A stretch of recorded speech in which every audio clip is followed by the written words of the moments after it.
తెలంగాణ రాష్ట్ర వ్యాప్తంగా ఐటీతో పాటు ఫార్మా రంగం డెవలప్మెంట్ దిశగా కాంగ్రెస్ ప్రభుత్వం అడుగులు వేస్తుంది. ఉమ్మడి జిల్లాల వారీగా ఐటీని విస్తరిస్తూనే ఇతర దేశాలలో అభివృద్ధి చెందుతున్న విధంగా హైదరాబాద్ను దేశంలోనే అగ్రగామిగా నిలిపే కార్యాచరణ సిద్ధం చేస్తోంది. హైదరాబాద్ పరిసరాల ప్రాంతాల చుట్టూ ఫార్మా కంపెనీలు ఉండడంతో కాలుష్యం రోజురోజుకు పెరిగిపోతుంది. అయితే ఫార్మా ఇండస్ట్రీని పూర్తిగా రెడ్ జోన్ పొల్యూషన్ గా గుర్తించారు. అయితే పొల్యూషన్ ఎక్కువ ఉన్న ప్రాంతాలను 12 క్లస్టర్లుగా విభజించాలని ప్రభుత్వం భావిస్తోంది. అంతేకాకుండా రాష్ట్రంలో మహిళా పారిశ్రామికవేత్తలకు ప్రత్యేక ప్రోత్సాహకాలు ఇవ్వాలని అందుకు ప్రత్యేక కారిడార్ కూడా ఏర్పాటు చేయనుంది. నల్గొండలో డ్రై పోర్ట్ ప్రపోజల్తో పాటు జహీరాబాద్ వైపు కూడా పరిశీలన చేస్తుంది. మరోవైపు ఏపీ పోర్టులకు దగ్గరగా ఉంటుందనేటువంటి కారణంగా నల్గొండలో డ్రై పోర్ట్ ఏర్పాటు చేస్తున్నట్లుగా ప్రభుత్వం తెలిపింది. ఇటు ముంబైకి దగ్గరగా జహీరాబాద్లో పోర్టు ఏర్పాటు చేయాలని సర్కార్ భావిస్తోంది. ఇక బెంగళూరు రహదారిపైన ఐటీ కారిడార్ ఏర్పాటుకు రాష్ట్ర ప్రభుత్వం సన్నాహాలు చేస్తోంది. ఇందుకోసం కర్ణాటక ప్రభుత్వంతో చర్చించి ముందుకు వెళ్లేందుకు ఐటీ అధికారులు కసరత్తు స్టార్ట్ చేశారు. ఇక హైదరాబాద్లోని హెచ్ఐసిసిలో ఈ నెల 26 నుంచి 28వ తేదీ వరకు బయో ఏషియా సదస్సు నిర్వహించనున్నారు.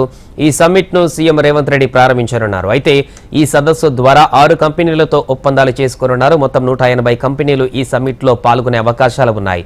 ఇక వరల్డ్ ఎకనామిక్ ఫోరం క్యాంప్ కార్యాలయం హైదరాబాద్లో ఏర్పాటు కాబోతోంది. ఐటీ ఎగుమతులను 2,50,000 కోట్లను 5 ఏళ్లలో డబుల్ చేయాలని ప్రభుత్వం నిర్ణయం తీసుకుంది. ఐటీ విభాగాన్ని 2 లేదా 3 టైర్ సిటీస్ గా విస్తరణ చేస్తే ఆలోచన చేస్తోంది సర్కార్. అటు వరంగల్లోనూ ఐటీ పార్కును మరింత డెవలప్ చేయనున్నారు. ఉమ్మడి మహబూబ్ నగర్లోని ఐటీ పార్కును సైతం అభివృద్ధి చేయనున్నారు. పరిశ్రమలను ఆకర్షించడంతో కర్ణాటక, తెలంగాణ ప్రభుత్వాలు పోటీ పడుతున్నట్లుగా రాష్ట్ర అధికార వర్గాలు చెబుతున్నాయి. అయితే కర్ణాటకకు వెళ్లవలసినటువంటి జపాన్ సంస్థను ఒప్పించి తెలంగాణలో పెట్టుబడి పెట్టే విధంగా ఒప్పించినట్లుగా ప్రభుత్వం తెలిపింది. ఇండస్ట్రియల్ పార్కు కోసం ఎల్బీ నగర్ వైపు దాదాపు 800 ఎకరాలలో ప్రత్యేక కారిడార్ను ఏర్పాటు చేయాలని యోచిస్తోంది. ఇక తెలంగాణ డెవలప్మెంట్ కోసం అర్బన్, సెమీ అర్బన్, రూరల్ జిల్లాలలో ఏ కంపెనీలను ఏర్పాటు చేయాలో పరిశీలిస్తున్నారు. అక్కడి పరిస్థితులకు అనుగుణంగా ఉండే పరిశ్రమలను ఏర్పాటు చేసే దిశగా ప్రభుత్వం ముందుకు వెళుతుంది.